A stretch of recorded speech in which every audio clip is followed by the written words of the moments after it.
Good morning. तर आज currency pair analyse करूया आणि वन डे आणि फक्त 4 मध्येच करायचं का तर हे आपण पहिल्यांदा केलेलं. सगळं कॅन्सल करू आपण. फक्त ज्या मेन मेन लाईन आहेत त्याच ठेवू.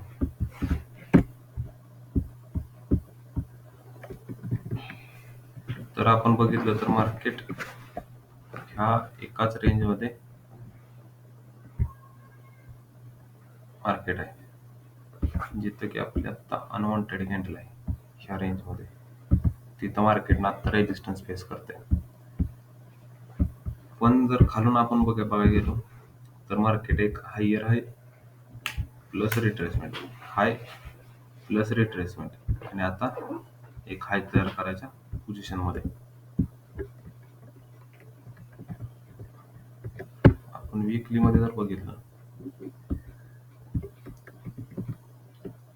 तर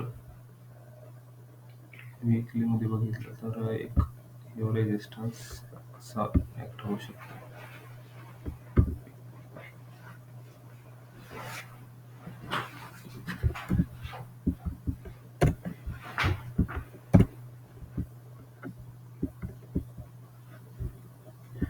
फोर आवर मध्ये जर आपण आलो तर हायर आहे तर स्ट्रक्चर करत मार्केटवर गेले. त्यामुळे इथून एक जर आपण फीव लावली, फीव जर ड्रॉ केली तर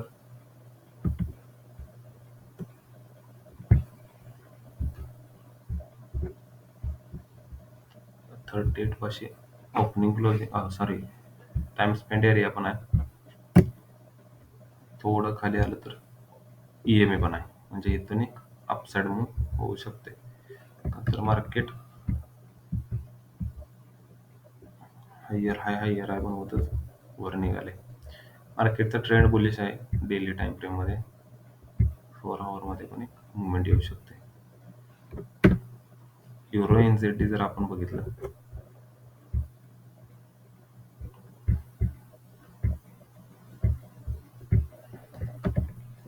जर मंथली मध्ये बघितलं तर मंथली मध्ये मार्केटनं ह्या रेजिस्टन्सचा ब्रेकआउट देऊन मार्केट सस्टेन करायला लागले, आणि जिथून आत्ता मार्केटनं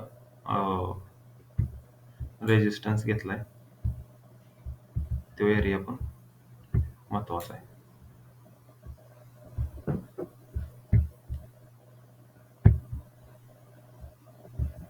एक्झॅक्टली हा एक एरिया महत्वाचा आहे. जर आपण वीकलीवर आलो तर वीकली मध्ये बघितलं तर मार्केट हायर आहे तर स्ट्रक्चर बनवत वर निघाले, आणि मार्केटने ह्या रेंजचा ब्रेकआउट करून मार्केटनं फीब रिट्रेसमेंट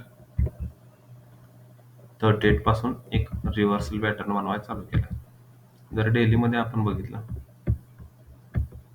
तर मार्केटनं एक्झॅक्टली त्याच पॉइंट पासून 38 पासून रिट्रेसमेंट दिल्या.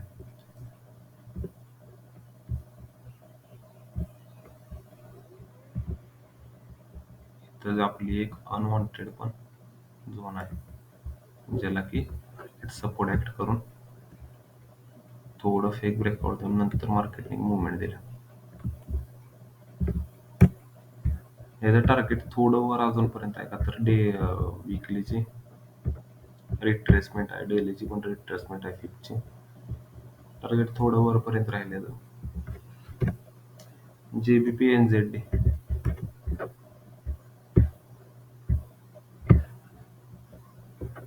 जर आपण मंथली मध्ये बघितलं तर मार्केटला मध्ये जिथून फॉल आलेला मार्केटनं सेकंड टाइम तिथं ओपनिंग क्लोजिंग लिक्विडिटी ट्रिगर करून खाली आलं.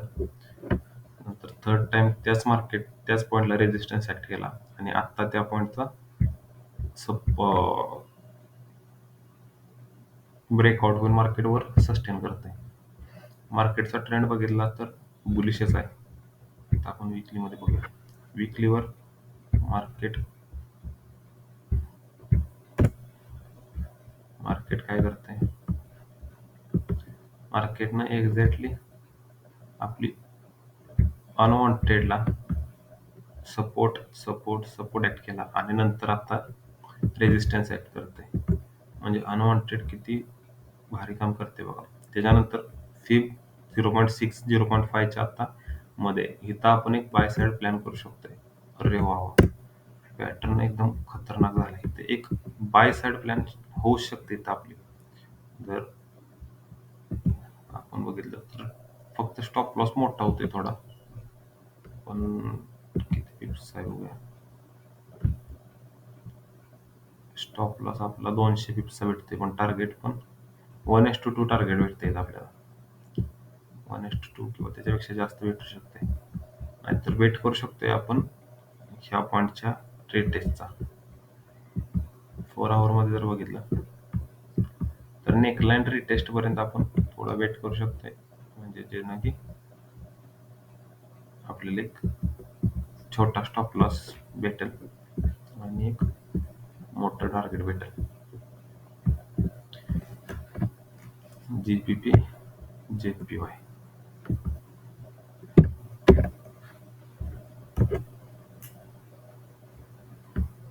मंथली मध्ये जर आपण बघितलं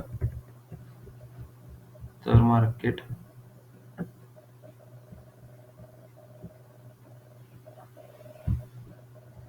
या पॉइंटला एक सपोर्ट म्हणून ऍक्ट करत आहे. त्याचा मार्केटने ब्रेकआउट दिलेला. मार्केट एक्झॅक्टली त्याच पॉईंट पासून रेजिस्टन्स ऍक्ट करून खाली येते.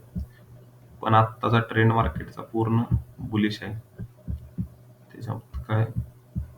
त्याच्यामुळं काय विषय नाही. आणि आत्ता जिथून मार्केटने एक अपसाइड मुवमेंट दिली, ती मार्केटनं ओपनिंग क्लोजिंग लिक्विडिटी ट्रिगर केल्या का, तर मार्केटने ह्याच पॉईंट पासून एक मुवमेंट आलेली आणि आता मार्केट त्याच पॉईंट पासून एक लिक्विडिटी घेऊन मार्केट वर निघाले. प्लस ईएमए पण तिथंच आहे. विकलीवर जर बघितलं आपण तर एक हाफ वीक टाईप पॅटर्न तयार झाला. जर डेली मध्ये जर आलो आपण तर ह्या कॅन्डलची हाफ वीक ट्रिगर कराय मार्केट येऊ शकते, जी की ही लेवल आहे. आणि इथून एक बाईंग साइड प्लॅन आपण करू शकतो का, तर स्ट्रक्चर फुल बुलिश आहे. 4 आवर मध्ये जर आपण बघितलं तर मार्केटमध्ये फिरला 61च्या वर आहे. थोडं खाली येऊन नंतर एक ह्या कम्पॅरिझन हाय बनवला तर मार्केटमध्ये साइड भेटू शकते. जीबीपी यूएसडी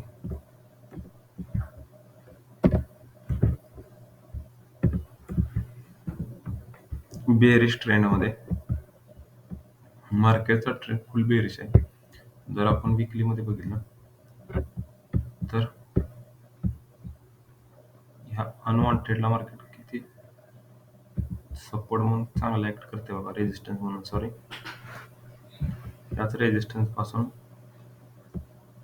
फॉल आलेला आणि आता मार्केट त्याच रेजिस्टन्स पाशी आहे. मार्केट हायर हाय स्ट्रक्चर करत वर निघाले. हायर हाय प्लस रिट्रेसमेंट आणि ईएमए जर आपण बघितलं तर ईएमए पण त्याला सपोर्ट म्हणून ऍक्ट करतोय आणि अनवॉन्टेड पण आहे. जर डेलीत बघितलं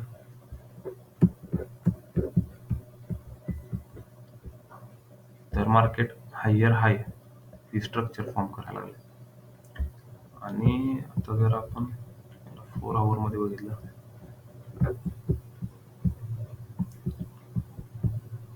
तर मार्केटनं स्ट्रक्चर चेंज केले.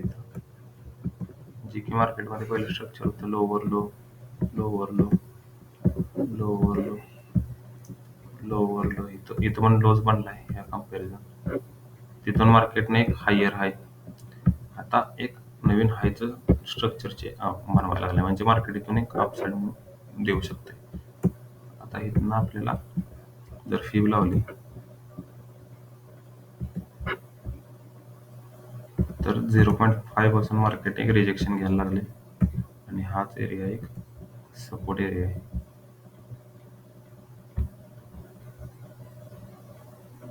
सपोर्ट एरिया आहे.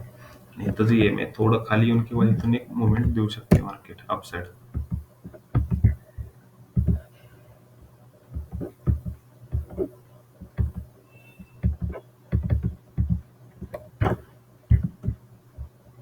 युरो JPY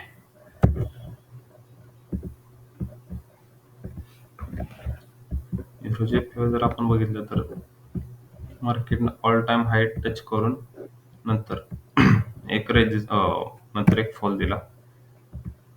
वीकलीवर आलो आपण तर सेम स्ट्रक्चर हे अजून पहिल्यांदा आपण एका पेअरमध्ये बघितलंय की मार्केटनं जिथून मार्केटनं मुवमेंट दिली चालू चालू केली त्याच पॉईंट पासून आता लिक्विडिटी ग्रॅब करून मार्केटवर निघाले. म्हणजे ओपनिंग क्लोजिंग लिक्विडिटी त्याने घेतली. आता ह्याच पॉईंटला मार्केटमध्ये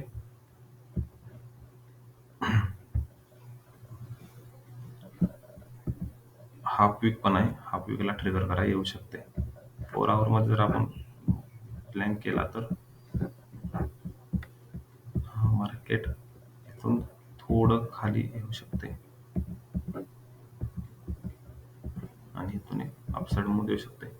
ह्या कंपॅरिझन हाय बनवायला पाहिजे मार्केटनं, मग एक मूव्ह भेटेल.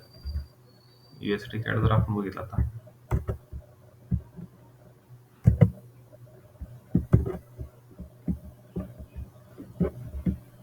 USD कॅड जर बघितलं USD कॅड हा एक रेजिस्टन्स पॉईंट आहे. त्याच्यानंतर मार्केट ह्या पॉईंटला एक रेजिस्टन्स ऍक्ट करते.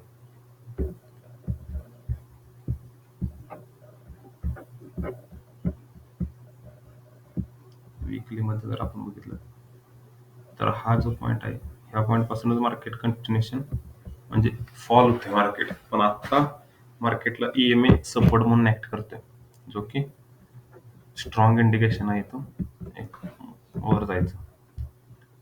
जर डेलीत आपण बघितलं आता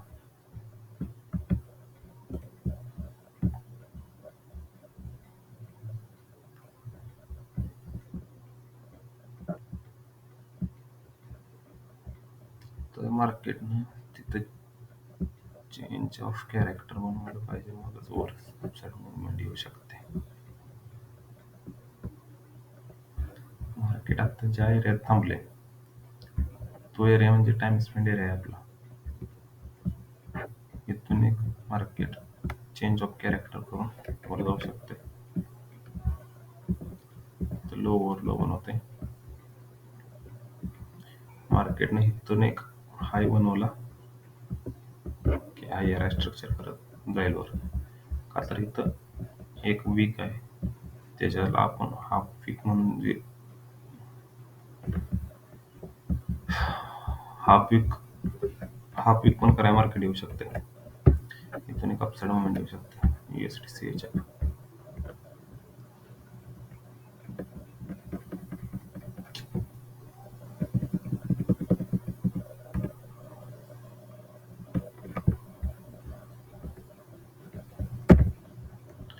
USD CHF जर आपण बघितलं मंथली मध्ये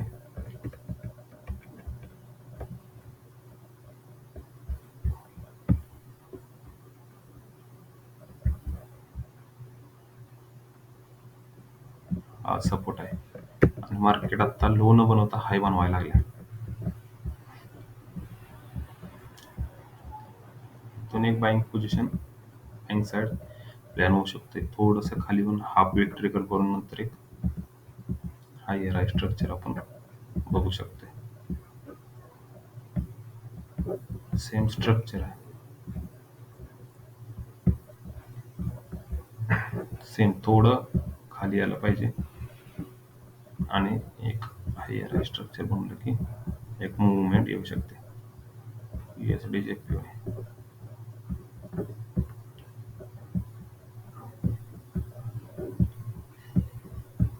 मार्केट फुल्ली अप ट्रेंड मध्ये आणि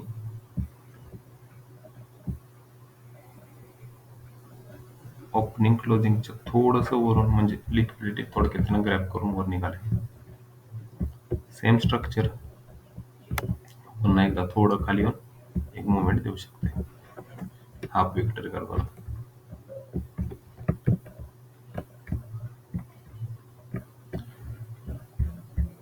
जीबीपी कॅड रेजिस्टन्स एरियात आहे. पण इथून हाफ वीक सॉरी मार्केट इथून हायर आहे क्रिएट करत वर निघाल्या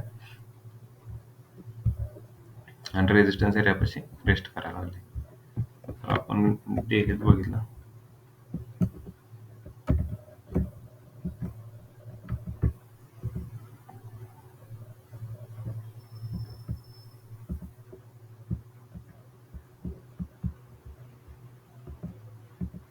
वीकली मध्ये बघितलं आपण तर 61च्या वर क्लोजिंग दिले.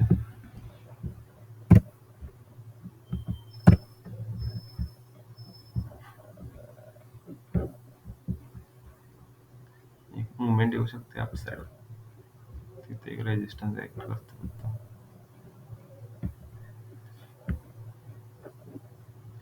थोडं खाली येऊन वर जाऊ शकते. ईएमए पण आहे.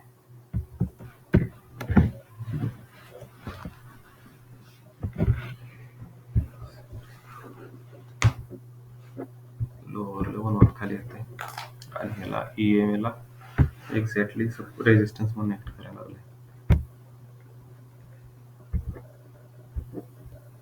हे सेम ह्याच्या उलट स्ट्रक्चर आहे. हाफ वीक ट्रिगर करायला येऊ शकते, इथून एक फॉल होऊ शकते, जे की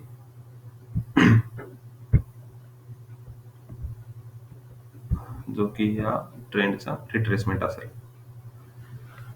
ओके.